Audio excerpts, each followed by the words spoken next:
So, welcome everyone to one of our first episodes for Getting Stuff Done in Higher Education. I'm Fritz Vandover, one of your hosts, joined today by my esteemed colleagues, Kevin Schreiner and Kelvin Bentley. So, we thought one of the things we would do to get into this podcast is to give everyone a way to get to know us. And Kelvin volunteered to go first. So we're gonna talk to Kelvin and get to know Kelvin today. We're gonna talk about his journey into, through, and around higher education that brought him up to this moment today. What are we? July 29th, 2025. So, Kelvin, how did you Yes. come into higher ed? Why are you here? Well, no, that's a good question. No, I mean, for me, I think I've always been, I was always interested in school, definitely a bit of a nerd for that. And I didn't really plan to be in higher ed. I mean, I think originally my goal after having a really cool um, high school course on the introduction to psychology, I became a psychology major in college. So I guess really that was my first foray, right? Just like all of us in higher ed as a student.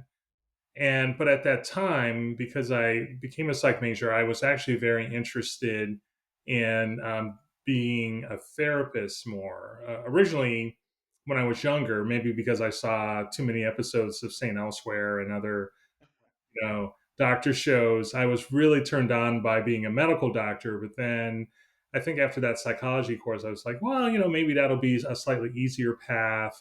I'm not sure about the whole, um, trying to get through, trying to be a med student and blood and guts and all that stuff. So I was like, maybe psychology is a better fit. I like the subject matter. And this whole idea of maybe being a therapist, especially with like teenagers, families, kids, that kind of interests me. So I applied for a lot of different clinical psych programs. Luckily, I was able to get into one that included a professor who was doing similar undergraduate research. He was doing research that aligned to some of the work that I was doing with a professor at Wayne State University in Detroit, where I grew up and where I went to school. Um, So this is and your undergrad. You're coming out of undergrad and you're getting into your graduate. You're on track for graduate school. yeah, So, yeah. hang on for a second before you get down there. So, what about, because I do not find psychology fascinating at all. So, what about psychology in high school fascinated you? I don't, I think it was because it was relatable in some regards or certain elements of it. And I think because psychology as a field is so broad, because it includes to some extent, I feel like it includes so many other types of topics, like um, you know, showing you like how we think. There's biology, neurobiology elements, and then taking biology, I was like, oh, that's familiar to me. And then, of course, it's about people. And so once we got to, I think, abnormal psychology, I was like, oh, yeah, I can see these types of personality traits or these, potentially abnormal traits in people and certain family members you only see now and then. So I think in some ways it just really fascinated me. It kind of just opened my eyes to, that there's so much to learn about what it means to be human in so many different ways, right? Cognitively, behaviorally, like all of that. So yeah, Yeah, so I that's think what. when I was in high school, my Yeah. high school teacher said I had schizophrenic personality type of Oh my like gosh. things like were popping up. But part of it is also, I think, you just try to We'll get to that in the next make people episode. think certain things when So We'll get to that in your episode. Now we're going to have to definitely dig into that, Kevin. That's that's all I'm going to so. say about that. So Yeah. you're an undergraduate, and your interest is peaked as you're taking psychology. Yeah. Yeah, and a fun fact about me about college too. Like I applied to a lot of different graduate programs, but I actually only applied to one um, undergraduate program, in part because we grew up in kind of a middle class or slightly lower middle class family. My dad worked for Chrysler for 40 plus years. My mom worked as a clerk in a drugstore, and then she ended up working for Sears as a salesperson for several years too. And we did okay, but the thing that about applying to one program, I wanted to find a way to make my education actually much more affordable. My sister, I have a younger sister, and Felicia and I actually went to Catholic school. We're not Catholic, or we weren't Catholic at the time, but we went to Catholic school because it was an actual, like, for our area, it was kind of a better educational opportunity. And because my parents invested in middle school and high school Catholic school programming, I was like, I want to find a way to not have to ask my parents for even more money, right, to go Right. into college. So luckily, I was able to, I got into Wayne State, and then I was able to find a scholarship that actually paid for all of my education. So, minus books and things like that. So, so applied for different programs in uh, clinical psychology, clinical psychology specifically. And luckily, when I went to University of Delaware's campus and met with who was going to be my research advisor, it just, everything kind of clicked. And luckily, I had a couple of different offers to go to other schools, but I think I think it was this transition too from like being at Wayne State University, which is more of an urban campus um, in Midtown Detroit, versus Delaware, where it was like more of a traditional university. Like there were trees and grass, right? And I don't know. I think I was just looking for that opportunity or that environment. After being in the urban jungle for 4 years. So Yeah. So when you apply from undergrad to grad, I don't know what question I was going to ask, but I mean, so medical programs are clearly different, right? You have to mhm. go through. So for clinical psych, it's just like applying to grad school in general. So you basically just figured out where you wanted to go, professors that you had heard Yeah, research about, or different types of things like that. yeah. It was an interesting process because this was still to date myself. This was like um, I graduated in 1992, and so it's like, well, yeah, right. Another thing we have in common, Kevin. And There's nothing wrong with a 92 grad. Fritz is the one no, that's behind no, us. That Yeah, you I'm put the mic 98. up a I'm little so bit. young. I'm so young. you are very young. You're a baby. But the interesting thing was like I just remember like I don't even know how I found this information. I think maybe through advisors at Wayne State, but there was no internet back then, right? Or at least Nothing not in visual yet. Not even right. Like when text I based. yeah, Gopher, right? text based, right? I remember having a Pine email address once I got to graduate school in '92. So, but the internet was still not really formed yet. So I think I just applied. I mean, I requested or got those little postcards, right, where you could get like these big books that talked about different programs, and then just went from there to apply to as many as I could afford. And I was told you really need to apply to a lot. I don't remember how many I applied to, but I do remember applying to several and even going to a couple schools, that were somewhat nearby. Like I remember going to Bowling Green and some other schools, just driving out just to visit with folks and get a sense of the campus. But the interesting thing, back to our original question, right, about like what brought you to higher ed, graduate school was kind of a challenge. It was challenging for a lot of different reasons. I was on my own for the first time. The classes were, the content was definitely harder. Um, and so, I think I really, I mean, not to say I think I know I struggle, to really to do well and keep my grades up, and then the therapy work didn't feel like it's definitely an art form. And our program was really cool in the sense that it didn't say, well, you have to, um, you know, we're not training you. No one ever said, well, you have to be a cognitive therapist versus a Freudian, or like we were kind of left to kind of figure that out. Like we were given plenty of information about different schools of thought about psychology and how to practice clinical psych interventions, and it was definitely an art form. And kind of just over time, after I finished my dissertation, I realized I really enjoy teaching a bit more. Like I'm more of an extroverted person in therapy. Um, I mean, your audience is usually of one or a couple or family members, and of course you're dealing with a lot of challenging concerns, which is fulfilling when you're able to help. And um, but I don't know.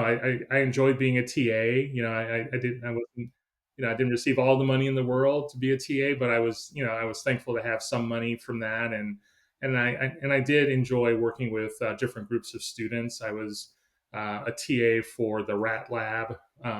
So Skinner boxes, helping students train rats on different learning schedules, which I actually really enjoyed. I enjoyed doing that as an undergrad with Apple IIe computer, and then also the early PCs that we used that were attached to the Skinner boxes at University of Delaware. So gradually, after I did a pre-doctoral internship at Kansas State University's counseling center, and then once I was done with that, I actually sought out teaching positions. So that's how I actually got in officially um, into higher ed as a teacher or an assistant professor. So now we're talking mid 1990s, latter 1990s. You finish your doctorate, Yeah.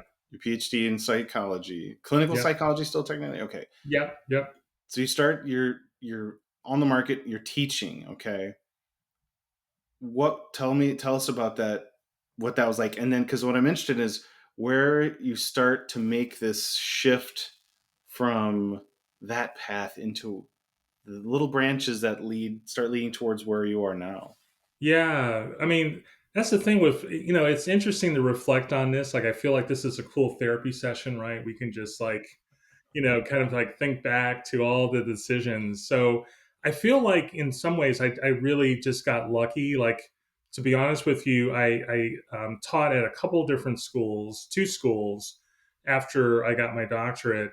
And, I mean, I enjoyed the teaching part, but then I was, I still had to kind of figure out like, to be I was in tenure track positions, right? So the research piece I was really kind of struggling with, like what am I actually going to like research, and then how do I involve students? And I don't know, I was still kind of like figuring out like what do I want to be like.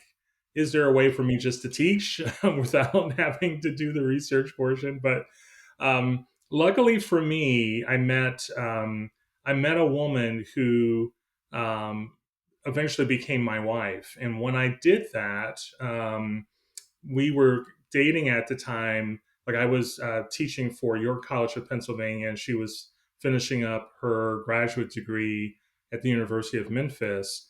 And then eventually she went back to Louisiana, to her alma mater to be a teacher. And so because we really liked each other, right, we were like, well, we got to figure out a way to like actually like live in the same, or you know at least 50 miles from each other, to see if this is going anywhere. And so I applied and I got a third tenure track position at Northwestern State University in Louisiana, which was about 50 miles away from where Courtney was living. And that job, Fritz, actually came with an opportunity to build what was at the time Louisiana's first fully online Bachelor of Science program in psychology. What Um, year was this? this was well, this was in 2001. Okay. So I had a chance. I remember I just happened to see a job posting, I think, yeah, online for the Chronicle, and decided to apply because I used MapQuest or whatever to figure out you know that this school was What's going the to be distance between here and there? Your triple A exactly. map. Yeah, and luckily they interviewed me, and I remember I had a lot of trouble with the presentation because the thumb drive I used for it stopped working, and so I had to kind of like ad lib all my PowerPoint notes from memory. But Oh man. um, luckily, they still liked me enough to hire me, and that position changed everything, right? So personally, it allowed us to be closer, and then a year or so later, we got married, which was amazing. But then that position also gave me an opportunity to be an administrator for the first time. I was a program manager for this new degree program, working very closely with our department chair. And then in the 2 years I was there, within the 2 years, she took on another position at the school. And so I became like the acting head of the psych department, which was kind of weird. Um, so I did some administrative work there with her support and the support of our dean, who kind of trained me up, to assist him in monitoring the things I needed to monitor for that department. And it was actually the first time too that I was like a supervisor of people who were much older than myself. So that was interesting to negotiate. But that position really, I think it really helped me to grow. Um, uh, it helped me to start to grow as a leader more, I think. And it also gave me a chance to really do something very novel because online learning back then, I mean, schools were doing it, but it was not. It was still very suspect, right? There was no quality matters rubrics or anything like that. So Even just the we, technology was very homegrown. Or yeah, we were I using say, like what was your LMS? Did you use Angel or was it something no, else? this was before Angel. I want to say like this was this is like still Blackboard, I think, in our old 2001. Blackboard or WebCT, or even was Moodle was just fresh I don't out of think that early Australia. because I mean we used Angel in 2004. Yeah, yeah, this was definitely early days of Blackboard for us, and Yeah. so it was interesting. It gave the role gave me some opportunities to work with a learning management system for the first time, but then it also gave me an opportunity to also defend a new way of offering a degree program within the state. We had to get approvals, and then we also had to submit a proposal to SAC COC, our accreditor. And so, yeah, this it was a great learning opportunity for a lot of different reasons. And then, like I said, actually, I didn't say this yet, but in 2002 is when Courtney and I got married. So lots of cool things happened just Yeah. within the 2 years I was there in that role. But that role changed everything because after I had become an acting, head of the department and was making a bit more money, I was like, I kind of like the flexibility of an administrator role in terms of like trying out new things um, and definitely like to have a slightly better salary. And so I joined the dark side of the force and became, sought out administrator roles and subsequent positions. And you know, uh, So Calvin, what type of administrator roles were you looking for then?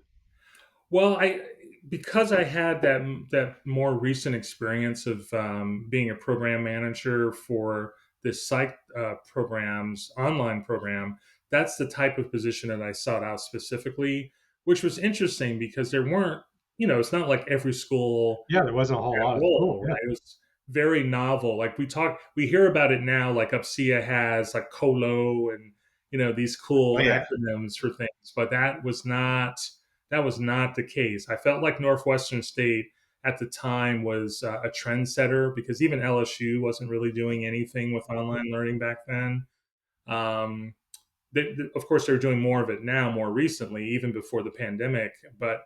Um, but yeah, but for me, it was like, yeah, I got a dean's position at Baker College in Michigan, and they had an online campus, so I had an opportunity to oversee specifically like gen ed courses that were being taught online. So I was, involved in hiring the faculty and doing evaluations of how they, designed and facilitated their courses. So that was a great learning experience too, because again, that chief online learning officer role just did not exist at a lot of places back then. And a lot were tied to IT. So I mean, was your first role were you seeing a lot more roles in the information technology type of realm, more closely aligned with implementation of LMS versus the instructional side of the LMS and faculty training and those Yeah, types of no, things? that's a good question. I would say yes, because I think just by default that position just exploded as more and more schools adopted that type of technology, and that's what made, I think, some of my other roles after leaving Baker College interesting, because you know being a director of online learning, eventually I worked 4 years as the director of online learning at a community college in Bethlehem, Pennsylvania, called Northampton Community College.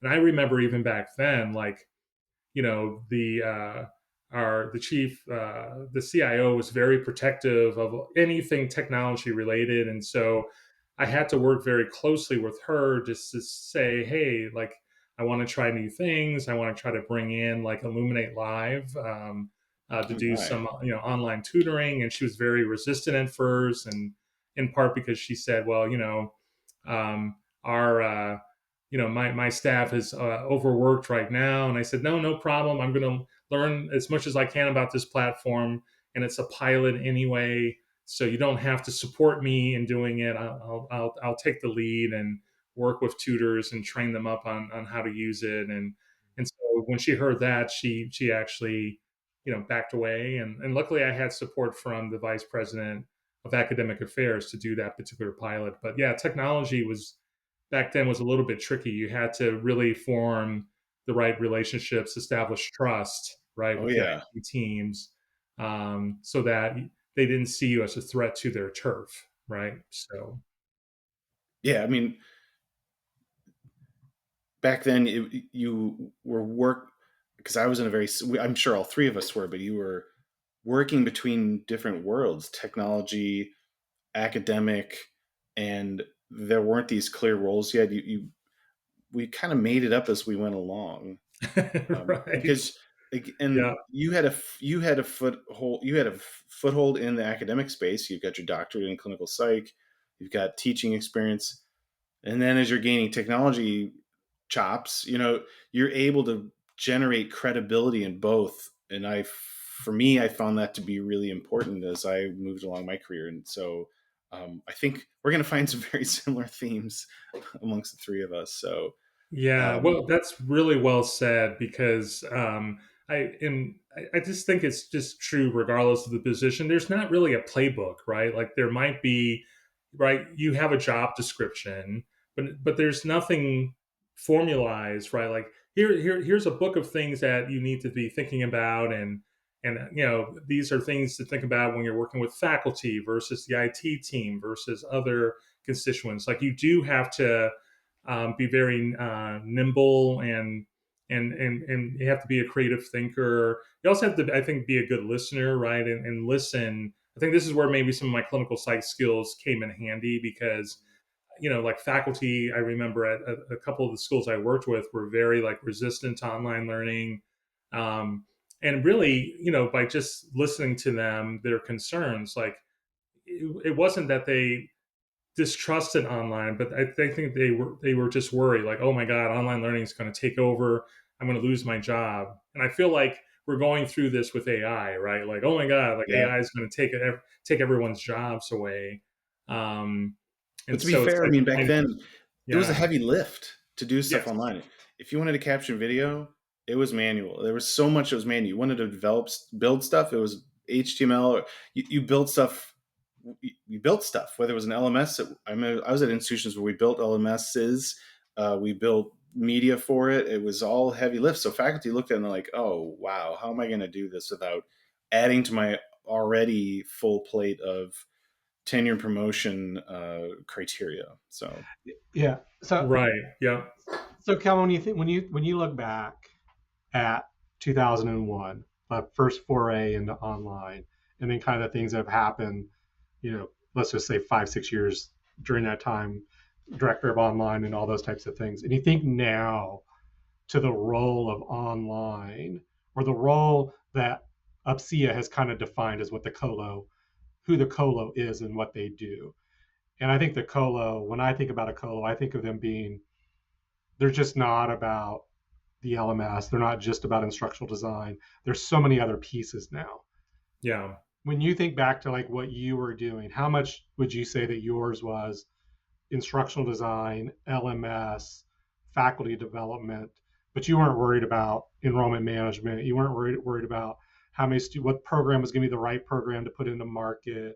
Like I think a lot of things that we think, it's almost like build. You were kind of like in the build it, they will come era, right? Like, hey, we're Right. going to put this stuff on, and we'll get to me at another point. But I mean, I started teaching online in 2004, and so those connect. Like, it's just interesting. Like the things that were happening early 2004, early 2000s in online, and then what we know about online today is really just the way we manage it, right? Just night and day difference.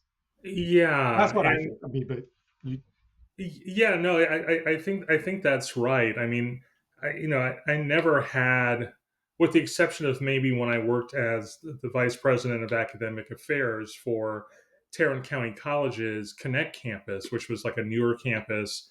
It got started around 2014, and then I joined in 2015. Um, where basically like that system's online learning was centralized under us, which of course caused some concerns, right? Because the other campuses, even though we were one system or one college, right? It's like you're taking our courses and programs, right? It's like, well, are they that's done really in Texas, yours or right? is it? Yeah, that's right. That's in the Fort Worth area. Yeah. we Gotcha. had that in late 2000. I mean, 2010, 11, when I was at the community college in Florida. We were running the same thing because we were branch campuses or Yeah. multi-campus, and it was the same thing. Oh, you're on. How do we account for FTE on our other campuses? Because you're doing online in one place. So Yeah, I yeah. would again. That's probably another. That could be a podcast in and of itself. Oh, Like how do you 100%. We should. actually Yeah. make Put it on that? the board. Yeah, but for me, I think that's right, Kevin. I think I went through a process initially where, yeah, let's just try some things with the hope that it's going to really take off. I mean, the Northwestern state example in particular was, I think that's probably the best example of that because it was so new um, and maybe again, I mean, maybe we can have Patrice Moulton, who was the chair at that time, who was my boss. We can interview her and talk with her a bit about like what led her to actually like do this. But she's a great go-getter, so it's not that surprising that she went in that direction. She's amazing. But I feel like some of the other positions I held, online learning was definitely more like in place, right? Like Baker College had already established online learning, so they were just looking to grow some of their leadership team. Same thing at Tarrant County College, right? Online learning existed across the branch campuses, but to your point, Kevin, I think the Polo Row will still, in terms of how APSIA thinks about it, the chief online learning officer role was still not something that I really held, I think, in any of my positions because admissions or marketing or all of those types of more like business ops decisions were handled by other people. Even when I was at Northwestern, I'm sorry, not Northwestern, Northampton Community College, I couldn't actually create my own programs, right? The programs belong to faculty and deans, and they decided, which I had no problem with because I was like, hey, you guys are the experts, right? Now, if you're trying to create a psych program, I might have some questions for you because I've been there and done that. But early childhood, criminal justice, like you guys come to, I'll definitely support that work, but but you guys can do that part of it. And so in some ways, I was actually never really like, hey, let me put it all, like put everything under me, because I felt like I was still trying to also build, like mind the store that we had, but also bring in, like at Northampton, we didn't have online tutoring, no online proctoring. I remember they told students, which breaks the entire model, hey, if you need proctoring, you either need to come to campus or fill out a form and identify a proctor at your job or at your church or synagogue. And I'm like, how do you Wow. even like manage that? Right? Like, that's insane. Like we need to leverage technology more to facilitate a truly 100% online learning experience. And that experience is broken if certain aspects of that lifestyle requires people to have some type of physical presence, either with the campus or with, with proxies, in your neighborhood. Wow. So one of the questions we want, and we're all three of us are going to get to this, but I think this is it's a good one, and I'm excited to hear your feedback and insights on it. But what compels you to still be in higher ed? And we can keep going. Because I've known you quite a while. I know you have a very interesting path in around, and I'm not going to say outside of higher ed, but adjacent to higher ed and ed tech and other places. But Yeah. what compels you to still be in this space, especially when we're at a point right now when higher ed is having as many headwinds as it's had in the last century, and that includes depression and everything under the hood. Um, so that's one question we certainly want to get to, and let it drive us along to other interesting parts of your path. Yeah, that's going to be a great question. It'll be interesting to kind of compare notes when we when we get to that point in the podcast here. But I mean, I think because, and again, I think this is a common theme across all of us, and I think that's why we've been colleagues for so long. We can see the potential of academic innovation, whether it's pedagogical, like 100% pedagogical, 100% technology. Like we we know that we can do certain things in a very cool way that can benefit people. And so I feel like in higher ed, even though it requires a lot of like time and effort and culture change, which can, as we know, takes a lot of investment in terms of building relationships, building trust as a function of those relationships.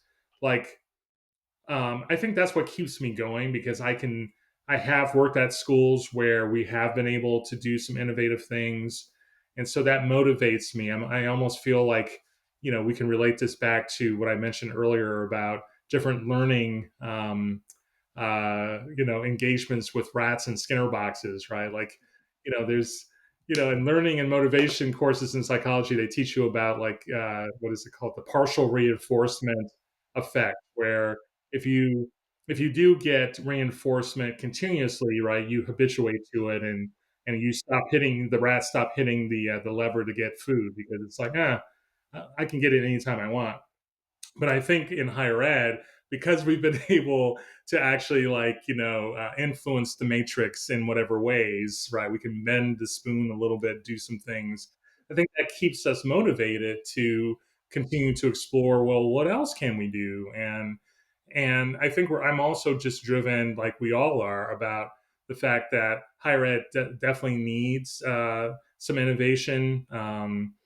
20th century higher ed is way behind. Like, I feel like we're still stuck in a 20th century model, or even a later model, because of all the bureaucracies and things.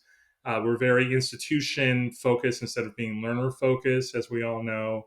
So my hope is, now that I have kids, and you guys do too, like, I want a part of my legacy to be, the fact that I tried in whatever ways to influence higher ed to be better, right? And not just to be better for me, because it's not about me. It is about our kids, right? Because they shouldn't have to be in an outdated model. especially at the price points that many campuses are unfortunately charging. That's well said, for sure. And I'm just a glutton for punishment, I guess. I don't know. Aren't we all? Yes. I think you can make that argument for just staying in higher ed in general or being connected to higher ed Yeah. is you've got to go with the ebb and flows, right? Like, I mean, if you if you get stuck thinking that this is the only solution or this is the only way that things are going to be done, you're just going to run into other other reasons why it can't be done that way, and you'll just get frustrated and Yeah. decide you're going to not do it anymore or go a different way. Yeah, and that's why it's great to have colleagues like you all, right, and others in our network who are doing great things. So you're always reminded, hey, right, you might get beat down. Some people might tell you, no, you can't do it this way because it's been done this way forever, or some other types of nonsense. But when you can see and hear firsthand of how the matrix, the higher ed matrix, is being shaped and reformed in new ways that benefit the learner, that really kind of keeps my batteries charged up. So I think everyone listening should know that this is an early episode of our podcast. You're gonna hear a lot of '90s pop culture references. So whether it's The Matrix or John Hughes films, that's '80s. So just get ready. Yeah, We got a we'll lot of have them. links in the production notes. So if you don't know what the Matrix Yes. is, we'll have links. Link them out. Wikipedia, We'll create a Spotify list. We'll do whatever it takes to. Rotten Tomatoes will get links to movies, tell you where you can stream it. Um, so yeah, I think one of the benefits of having been in higher ed, not when I mean the what I call the visual internet, Netscape. I know it wasn't the first graphically based browser, but that came out when I was a sophomore in college. So that was the fall of 1995. Mm, So, but one of the benefits of being in higher ed, essentially when Web 2.0 came in the early 2000s, late 90s, is that, and it was so unstructured and so you had to be a tinker, you had to be in there, is that you learned how to get to yes, and not just for the sake of winning debates or arguments or trying to get faculty or an institution to do what I want it to do, but to make a compelling case that compelled, let's say, a program or a faculty member teaching a course that you can do this and here are the benefits. I think there's a huge advantage of having been back in that wild, like the bad old days, because there were no there was nothing guiding you, and you had to build up credibility. And some, I've plenty of experiences then and even recently getting swatted on the nose or batted down for being too ambitious or being trying to be too innovative or whatever. So but I wouldn't trade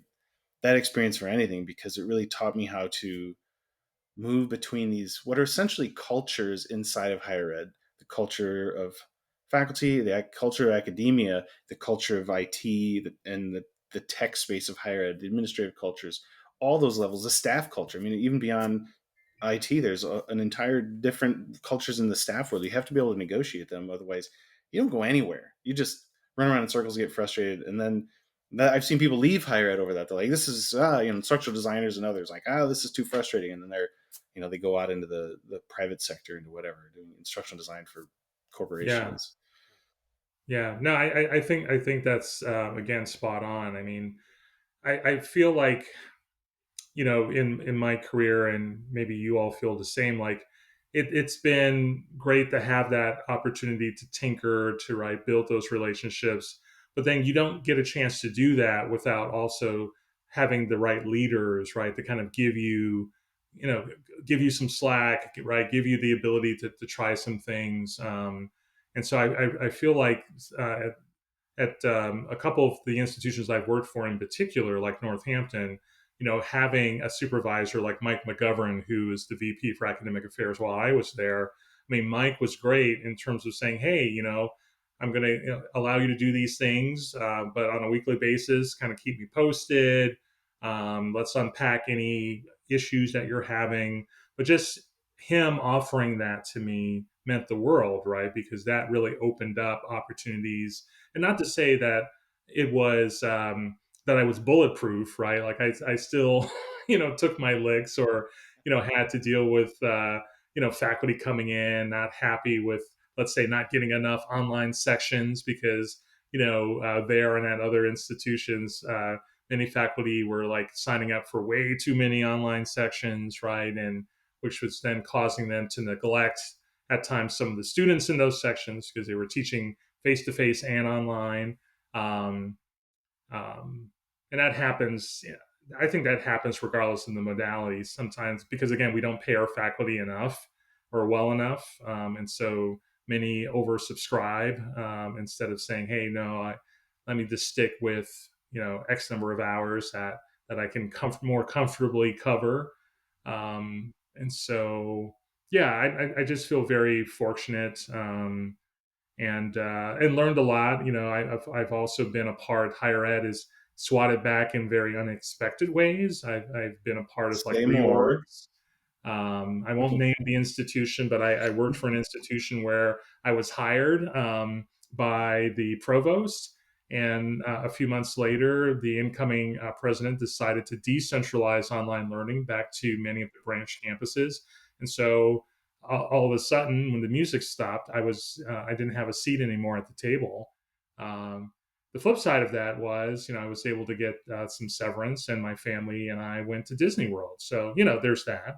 But higher ed can be a mean mother. Excuse my French, but it can be challenging in ways that you're not actively prepared for. Which And I, again, and I think there's a lot of people that don't, sorry, Kelvin. I think there's a lot of people that don't realize that, right? Like I think there's a lot of people that think, oh, once you're in higher ed, you always have a job and nothing will ever change. And maybe at some institutions that maybe that is the case, right? Or maybe right.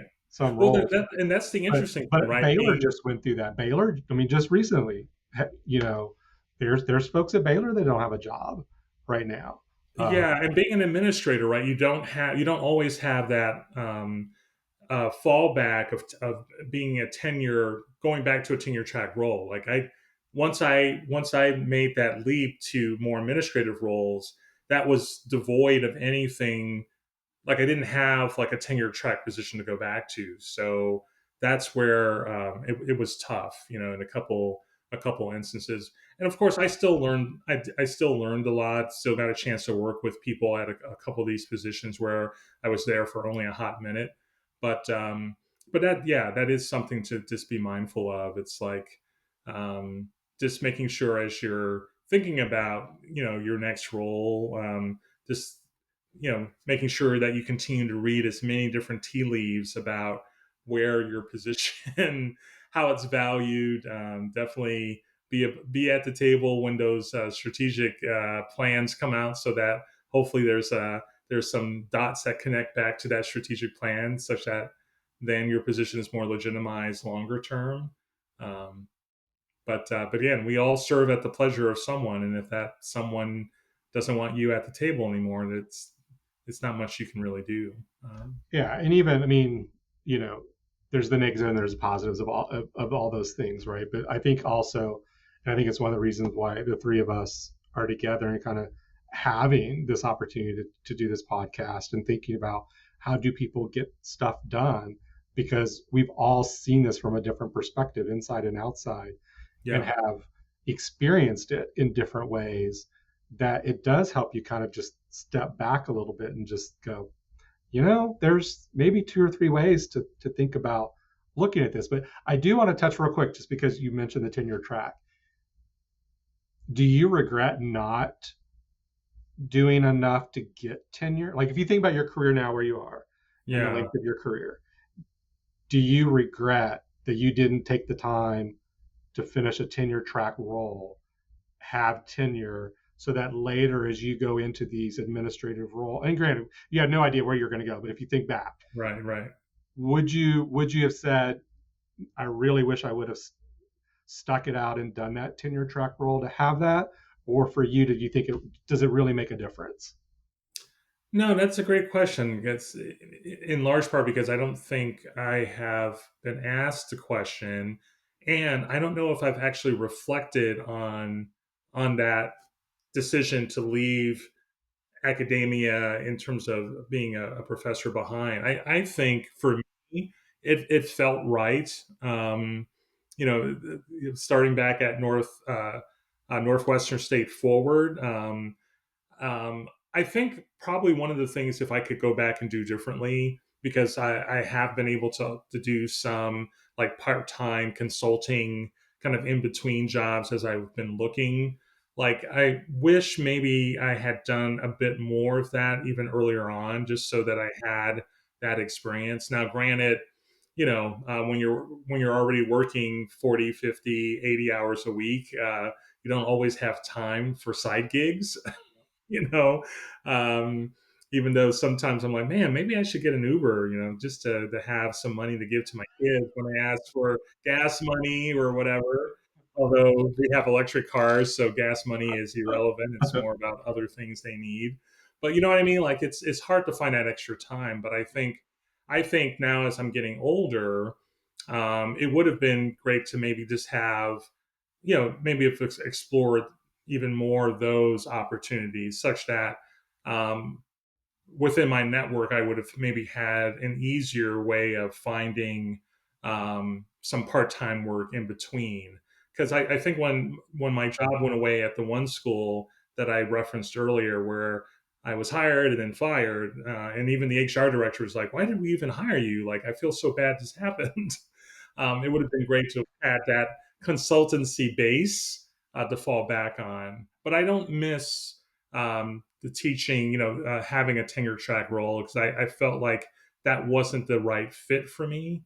And I feel like the administrative roles I've held ever since Northwestern really, I think, solidifies that.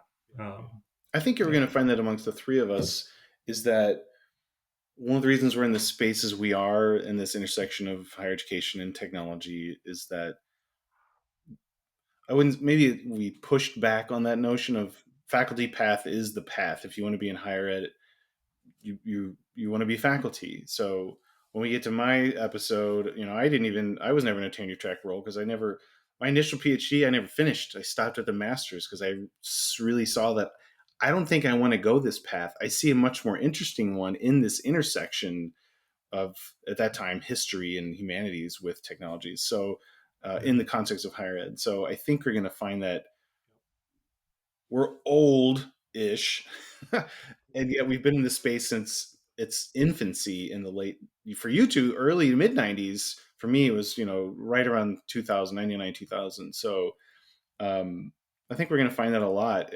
and to me, there's lessons to be had there, about pulling strings, even when it's just a teeny little spider web. You see it and you start pulling that thread. And not that it always works out, but it makes for an interesting path. Yeah, I totally agree with that. And even with, with your kids, my kids, all of our kids, like, especially now that I'm involved within the University of Texas system with micro credentials, and like, for me, I want to be able to just help higher ed, and maybe starting with my own kids, help them realize that there are multiple paths, right? And you may not go to college right away. Maybe it starts with a job or an apprenticeship or, intern, whatever.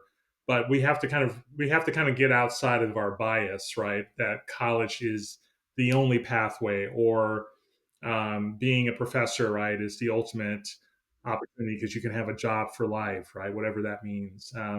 Or even being an administrator, right, like we have to kind of just through, like, what are the spaces in between the paths that we may want to explore, and figure out, okay, what are the new paths that we can kind of cobble together, different experiences. And so maybe the path is really a tapestry of different things, right? Your full-time job, right? Ongoing professional development, doing volunteer work, or doing a consultancy, if you have the approvals and the time to do it. So maybe it's that we need to make sure, just to help us all be well-rounded and much Yeah, more I mean, for the 21st century world of work. I agree with you. It's interesting. We just came back from the UPSIA conference, and there was someone there that, and you don't hear it a lot, I don't think, from a lot of administrators, where, I I've been at five, this person, I've been at five different institutions in like 10 years or whatever, Hmm. right?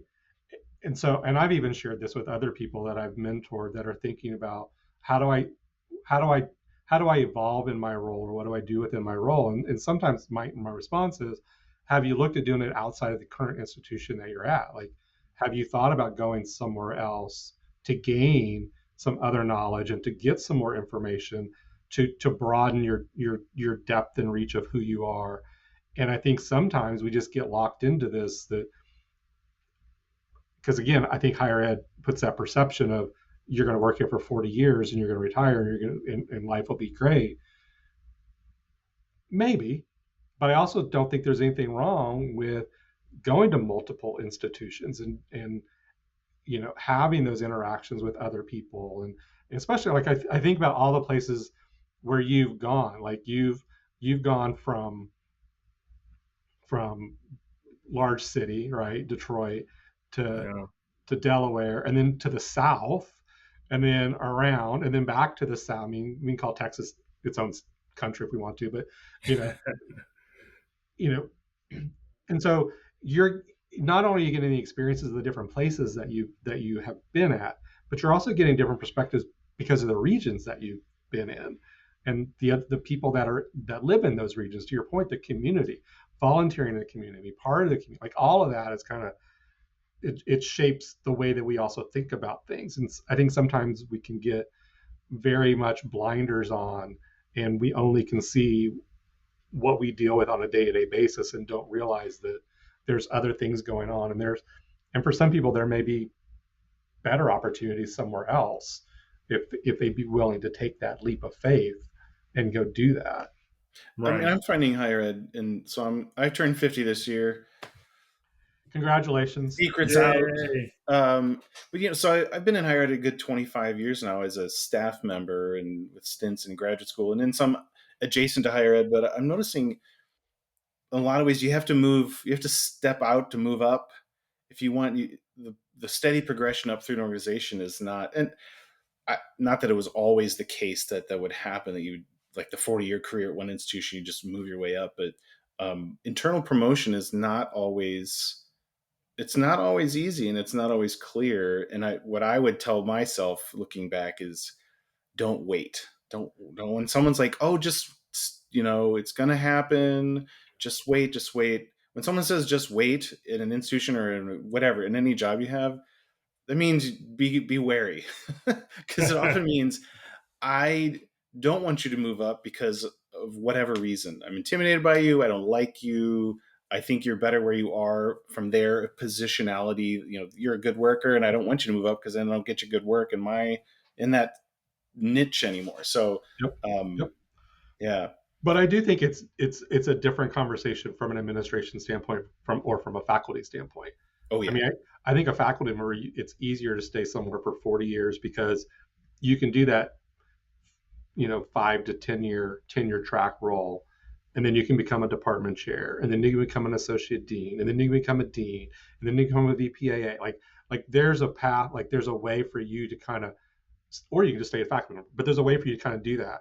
I think when you step into administration, you're exactly right, Fritz, that it's hard to step into an assistant director of admissions and think someday you're going to be the vice president of enrollment at the same institution, right? Like that trajectory really isn't there. The first time I really started seeing that was in the mid 2000s. I spent about a year and change, and some before that in a consultancy space, but working for a small company here in the Twin Cities. One of the reasons we came up here in 2005, a company called the Lawler Group that did marketing and communications for mostly smaller private institutions. And I worked with John Lawler. He was a great mentor. He's still a great friend. He lives pretty close to me. He's retired now. And I remember seeing admissions people that we worked with at different institutions. They were moving all over the place. They were on the move. This person was an assistant director, and then all of a sudden they're down at University of the South, and then up here and over there. I'm like, whoa, this doesn't look like what I'm used to seeing in higher ed, which is a steady. And I think I was looking at it through faculty lens of tenure track to tenure. Mhm. So you're associate, then you go for full, and then maybe you, like you said, you become a chair and an associate dean or a dean or whatever. So I remember back then thinking, wow, the missions people are all on the move, Yeah, moving and all that kind of stuff. So yeah, it's interesting now to think about this, and I'm glad that you both of you are helping me kind of process this a bit because we're here for I you, Kelvin. We're here for you.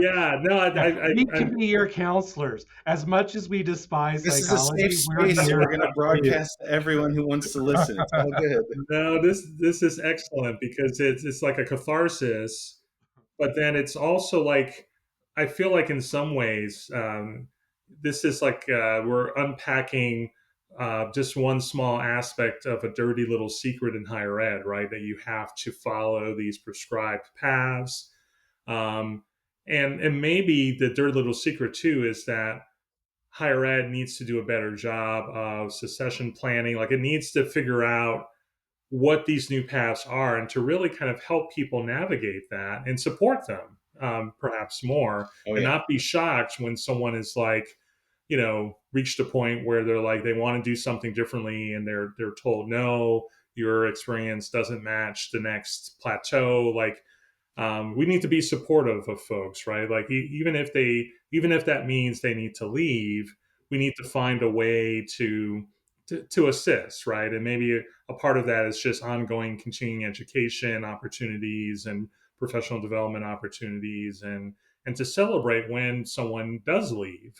We don't always do that. We're like, kind of going through the 5 stages of grief or whatever, but we need to find a way, I think, to be more supportive and to also maybe think about like how can we develop, let's say, a colo, for example, right, chief online learning officer role.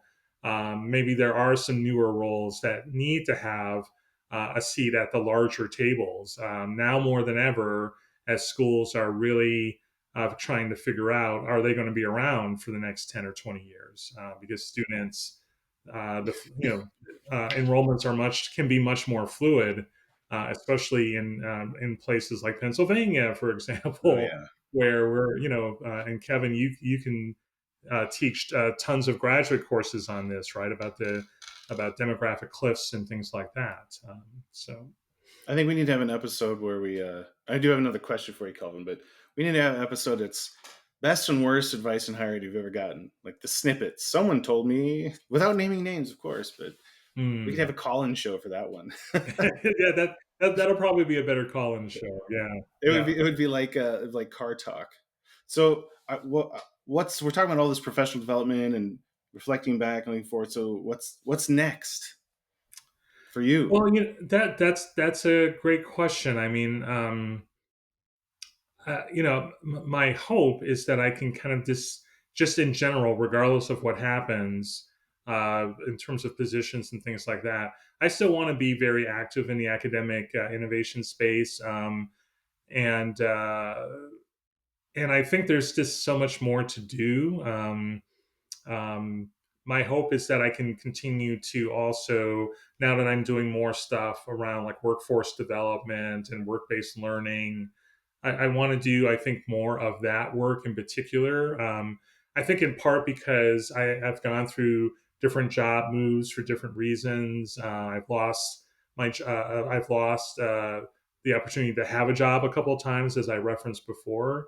So I've been unemployed, so I know what that's like, and it sucks. It does suck. So I would love to be able to kind of contribute to any work that will help better prepare college students or just people in general, people even outside of college, to be ready for whatever this new world of work is going to become, especially with AI um, um, kind of disrupting at times things even more in more dangerous ways, I think.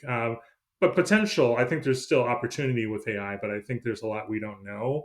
And so we need to find a way, I think, to really just help our students be prepared um, for it and how it will be, how their lives will be impacted by it. Yeah, AI I think is definitely going to be the next 5-year change to higher ed. I mean, I think it's having impacts now, right? But Right. I think we're really going to see it in about 5 years. It was interesting. Georgia Tech did a presentation at the conference, um, and they're integrating AI into the LMS.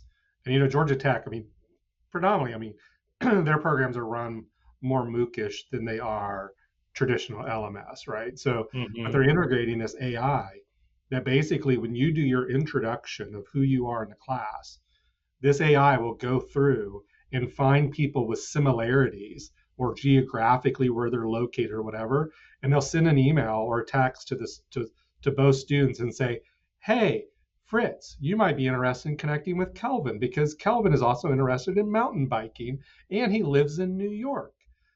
I just think that's amazing, right? Like from like to build community, but it's also Georgia Tech, and how far off is that for everybody else? Hmm. Right? Like they're Yeah. building this And finding a way to themselves. protect everyone's privacy, like giving people the That's it. opportunity to That opt too in as well. to it, Right. because it could also have that creepy vibe. Like, wait a minute, like, why are you in my DMs all of a sudden? Yeah. I Yeah, know we're in the Hal, same class, but get out Yeah. of my private Yeah. life. Yeah. I'll make my own friends. Thanks, Hal. Exactly. Exactly. What are you doing, Kelvin? yeah, like, wait, what? How did you See, get my this is a late '60s Robin, are reference. you In the busy '90s tonight? or '80s. information? Yeah. Oh my god. Well, But yeah, I think there's lots of opportunities out there. And so those are the things I want to be doing, and want to help my kids find the right path for oh yeah, them. That's affordable, that and selfishly, I don't want my wife and I, Courtney and I, to take out a second mortgage. So if I could find a way for them, for my kids to go through college mostly debt free, that's what I want to prescribe, and give them different options so that they can make the most informed decisions for themselves. So I think that's also what's going to be next, especially since our daughter Kate is 15, and so college is just around the corner, and yeah. our son Curtis is 11. So hopefully we'll have a template of things that we can pass down to him after we set up some things for Kate. Well, So Kevin is our guide. He's got grown, like, I'll say this because it's our podcast and we can bleep it out. He's got grown ass I kids. have grown ass kids. I have a grandchild. So I have oh my grown ass goodness. children and a grandbaby. Wow. Well, I got married when I was, geez, I was older when I got married. I was 32, and then Kate wasn't born until I was 40. So Yeah, we were much earlier. yeah, yeah, yeah. I'm right in the middle. Got married at 30, first baby at 30, just about to turn 33. So, Wow. um, Yeah. but is, what else is there to tell about you, Calvin? What should people know if we're listening? People listening to the podcast and getting to know us. What are some other ground truth? Outside of work stuff, what should Yeah, people know yeah. about you What do you outside of like to work? do? Not what do you do? What do you like to do? Well, I mentioned a lot of sci-fi references that some people are going to be like, "What? Like, what is he talking about?" So, big sci-fi fan. Like to travel. Trying to, given the fact that I have younger kids, trying to stay in shape with walking and running. I've done some half marathons, 2 full marathons. But What shoes do you wear, Kelvin? Because oh, maybe we'll get I'm someone a to sponsor Brooks. us that's a Yeah, shoe rep. I'm a Brooks guy. Brooks Ghost Yes, Brooks, 17 there you go. is my that'll current make running. Brooks, if you're listening, we that have a runner, active runner. that'll I make will my wear good Brooks friend shoes if I Kara need Goucher to. very happy. She's an Olympian who she works with Brooks. So Oh, nice. I'll drop that to her and she'll be very happy to hear that. Yes, and if anyone's from working for Brooks, click and subscribe. That's We'll right. Smash that like definitely. button.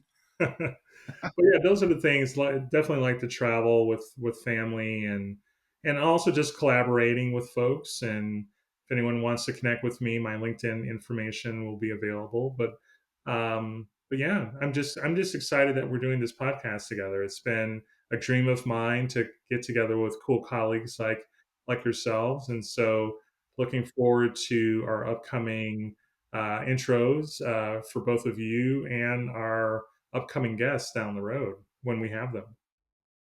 Indeed. Yeah, it's gonna be good. It's gonna be good. Well, with that, I think this might be a good time to call it an episode. Um, we thank everyone for listening, and we'll see you next time.